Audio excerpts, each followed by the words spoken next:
अस्सलाम वालेकुम। अच्छा, वो टॉपिक का नाम है लोकोमोशन, जो कि आज का टॉपिक बहुत ही ज़्यादा इंपॉर्टेंट होने वाला है और ये बड़ा आसान और सिंपल सा टॉपिक है। सारी लोकोमोशन आज हमने पढ़नी है, स्नेल में, स्टारफिश में, अमीबा में, जेलीफिश में, कॉकरोच में, फिशेस के अंदर, अम्फीबियंस के अंदर, रेप्टाइल्स के अंदर, बर्ड्स के अंदर, सारी डिटेल में आज हम इसके अंदर कवर करेंगे। जैसे कि स्नेल के अगर देखा जाए, स्नेल मूव करता है जिसके थ्रू उसका नाम है मस्कुलर फुट है। ये इसके पास मस्कुलर फुट होता है जो इसको एक जगह से दूसरी जगह पे मूव करने में मदद देता है। जबकि लोकोमोशन स्टारफिश जो मूव करती है जिसके थ्रू उसका नाम है ट्यूब फीट। ये आप देख सकते हैं, ये पूरे के पूरे इसके जो बाजू हैं, इन बाजुओं के पास मौजूद होती है रेडियल कनाल, और रेडियल कनाल के दोनों साइड पे मौजूद होता है जिसका नाम क्या, ट्यूब फीट है। ये एक ट्यूब फीट को बड़ा करके मैंने दिखा दिया। अगर ये ट्यूब फीट फूल जाता है जब उसके अंदर पानी चला जाता है, मतलब ये एक्सटेंड हो जाता है जब अपटेकिंग ऑफ वाटर पानी के अंदर आने की वजह से ये फूल जाता है। जैसे ये फूल जाता है तो वैक्यूम बनाता है, तो वैक्यूम की वजह से ये स्टार फिश को फिक्स करता है their body as a suction pump. एक जगह पर इसको क्या करता है, फिक्स कर देता है। जैसे इसके अंदर से पानी निकालता है ट्यूब फीट, तो ये शॉर्टन हो जाता है, छोटा हो जाता है ट्यूब फीट। जब पंप आउट होता है वाटर फोर्सफुली जैसे बाहर निकलता है, जैसे पानी बाहर निकलता है तो ये एक जगह से दूसरी जगह पुल करती है इसकी बॉडी इन सेम डायरेक्शन जहां से पानी वगैरह निकल होता है, उसी तरफ ये मूव करना स्टार्ट कर देती है। तो ये ट्यूब फीट की मदद से क्या करती है, मूव करती है, जिसका नाम क्या, स्टारफिश है। अमीबा के पास मौजूद होता है एक निकला हुआ हिस्सा जिसको सीडोपोडिया कहते हैं। तो ये सीडोपोडिया के थ्रू मूव करता है। सीडोपोडिया एक फिंगर लाइक प्रोजेक्शन है जो अराइज होती है आउटसाइड द बॉडी, और ये बेसिकली साइटोप्लाज्म है जिसको बेटा हम नाम देते हैं सीडोपोडिया। इसके अंदर ये सारा सीडोपोडिया क्या है, साइटोप्लाज्म। तो साइटोप्लाज्म की मदद से मूव करना ये अमीबा का काम है, जिसको हम नाम दे रहे हैं सीडोपोडिया है। जेलीफिश आपके सामने ये मौजूद है, ये जिसकी तरह मूव करती है, move in the form of jet propulsion. जैसे आप कह रहे हैं कोई एक बड़ा सा रॉकेट, जो सा रॉकेट मूव करता है ऊपर की तरफ, रॉकेट की तरह मूव करने वाला ये आपके सामने क्या है, जेली फिश है। जेली फिश के ऊपर ये आप देख सकते हैं अम्ब्रेला लाइक शेप एक स्ट्रक्चर जिसको बेल कहते हैं। सबसे पहले बेल के अंदर पानी जाता है, फिर पानी बाहर निकलता है फोर्सफुली, और ये नीचे से ऊपर जाना स्टार्ट कर देती है। मतलब वाटर इंटर होती है बेल के अंदर, देन ये जो बेल है ये बड़ी हो जाती है, एक्सपैंड कर जाती है ड्यू टू अपटेकिंग ऑफ वाटर। फिर वाटर रिमूव होता है, ये फोर्सफुली बाहर निकलता है पानी, तो ये नीचे से ऊपर मूव करना शुरू कर देती है, जैसे जेट एक त्यारे की शक्ल में, एक रॉकेट की शक्ल में ये ऊपर निकलना शुरू कर देती है। ऐसी लोकोमोशन को नाम देते हैं जेट प्रपोल्शन है। कॉकरोच कैसे मूव करता है, कॉकरोच स्विफ्ट वॉकिंग, बड़े तेजी से भागता भी है और फ्लाइट भी करता है। ये देखिए इसकी जो आगे वाली दो टांगे, इसको फोरलिम्स कहते हैं, ये बॉडी को आगे तरफ पुल करने में मदद देती है। उसी सेम डायरेक्शन में हाइंड लिम्ब, ये बॉडी को अगेन पुल करती है, use to pull body in same direction. जैसे फोरलिम्ब ने आगे पुल किया, सेम एज इट इज ही हाइंड लिम्ब भी आगे की तरफ पुल करने में मदद करती है। और जो सहारा देने वाली है तो वो मिडल लिम्स है, जो प्रॉप करती है, सहारा देती है पूरे कॉकरोच को, वो मिडल लिम्स है। अगर मेल कॉकरोच है तो मेल के जो आप देख सकते हैं पोस्टीरियर विंग्स है, जो इसके पर है पोस्टीरियर वाले पीछे वाले, वो मेल को उड़ने में भी मदद देते हैं। तो याद रखना, मेल जो है पोस्टीरियर विंग्स को यूज करके फ्लाइट भी करता है। ये तो हमारे पास लोकोमोशन इन कॉकरोच। आगे चलते हैं हमारे पास फिशेस के पास। फिशेस के बारे में आपको पता है, इनकी स्ट्रीमलाइन बॉडी होती है, मतलब आगे से भी बारीक होते हैं, पीछे से भी बारीक होती है। जहाज की तरह स्ट्रीमलाइन बॉडी है, टेपर्ड है एट बोथ एंड, आगे से और पीछे से काफी ज्यादा नोकदार होती है। इनकी बॉडी काफी ज्यादा मॉइस्ट होती है, स्लाइमी होती है, लचकीली होती है, क्योंकि म्यूकस और ऑयल मौजूद होते हैं। और फिश को मूव करवाने वाले जो स्ट्रक्चर उसका नाम है फिन्स बेटा। तो फिन्स कैसे मदद देते हैं इसको मूव करने में, ये आपके सामने आगे फिश, इसके सामने आप देख सकते हैं ये डोर्सल फिन है, ये वेंट्रल फिन है, ये पेक्टोरल फिन है, ये पेल्विक फिन है, और ये कोडल फिन है। डोर्सल और वेंट्रल ये दो ऊपर और नीचे वाले, ये आपके सामने अनपेड है, ये एक एक होता है फिश के पास, ये अनपेड है, और इसका काम है फिश को स्टेबलाइज करना। पेक्टोरल फिन्स और पेल्विक फिन्स आगे वाले और पीछे वाले ये पेड होते हैं, डबल होते हैं, एक साइड पे हैं दूसरे साइड पे भी हैं।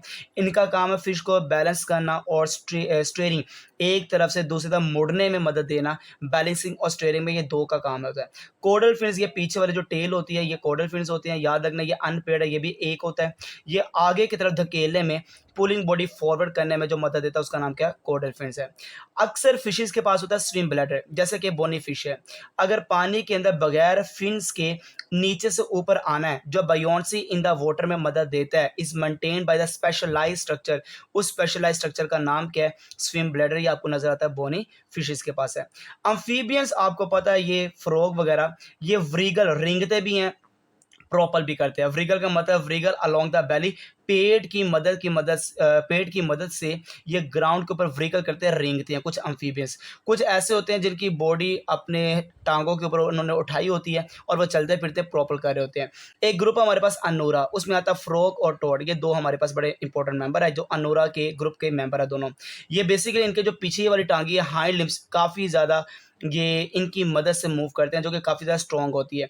इसी की मदद से जो ये फ्रॉग और टोड है, ये स्विम, जंपिंग, प्रोपल, होपिंग, सब कुछ ये कूदना, चलना-फिरना, जंप करना, स्विम करना, इस हाइंड लिम्स की मदद से करते हैं। रेप्टाइल्स, आपको पता है रेप्टाइल्स में सांप वगैरह आते हैं, ठीक है? और भी काफ़ी ज़्यादा, जैसे लिज़र्ड भी आ जाती है और क्रोकोडाइल भी आ जाता है। इनका जो सर्वाइकल वर्टिब्री है, इनके पास मौजूद होता है, गर्दन वाले जो सर्वाइकल वर्टिब्री हैं, जो कि आप रीढ़ की हड्डी है, मौजूद होते हैं, जिसका नाम एटलस है और एक्सिस है। जिसकी वजह से रेप्टाइल्स अपने हेड को रोटेट कर सकता है, आगे पीछे कर सकता है। स्नेक के जो रिब्स होते हैं, इनके पास काफ़ी मस्कुलर कनेक्शन होता है, जिसकी मदद से इनका स्केलेटन या ये बेली की मदद से क्या करते हैं, लोकोमोशन करते हैं। मतलब ये पसलियों के साथ मस्कुलर कनेक्शन होता है स्केलेटन बेली के साथ, जिसकी वजह से स्नेक एक जगह से दूसरी जगह जो रेंग रहा होता है, वो बेसिकली इसके रिब्स के साथ मस्कुलर कनेक्शन होता है और ये जुड़ा होता है किसके साथ, इसकी बेली के साथ, या आप कह सकते हैं स्केलेटन के साथ। इनका स्केलेटन काफ़ी ओसिफाइड होता है, काफ़ी ज़्यादा हड्डियों से मिलकर बनता है, जो कि सपोर्ट देता है। पुराने रेप्टाइल्स, प्री हिस्टोरिक पुराने रेप्टाइल्स बाईपैडल थे। बाईपैडल के मतलब होता है जो पिछली टांगों से चलते थे, ठीक है, बाईपैडल थे। और इनके पास नैरो पेल्विक होती थी, हाइंड लिम्ब की मदद से मूव करते थे, जबकि अगले जो दो फोर लिम्स होते हैं उनकी वजह से वो कैप्चर चीज़ों को पकड़ते थे, जैसे कि प्रे को पकड़ना और फ्लाइट करने में मदद देते थे, जिसका नाम क्या, फोरलिम्स है। जबकि ये मूव करते थे, बाईपैडल थे, पिछली दो टांगों से चलने वाले को बाईपैडल कहते हैं, और ये हाइंड लिम्ब को यूज करते थे मूव करने के लिए। इसके बाद अम्फीबियंस हो गया, रेप्टाइल्स हो गया, आगे हमारे पास आ जाता है बर्ड्स।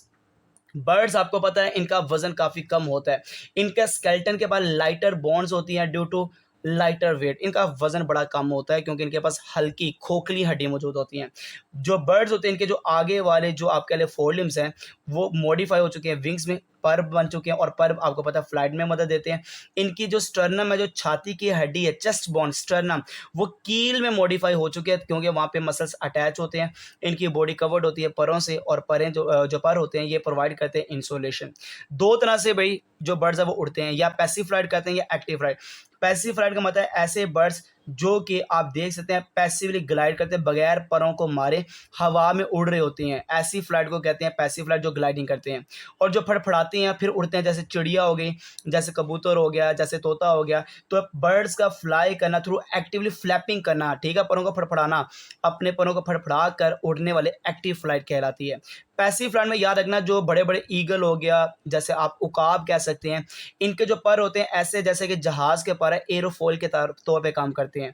ये वैसे एरोफॉइल मैं किसको कह रहा हूँ, स्मूथ सरफेस, एक ऐसी smooth surface which move through the air, जो कि एयर के अंदर मूव करने में मदद देती हैं।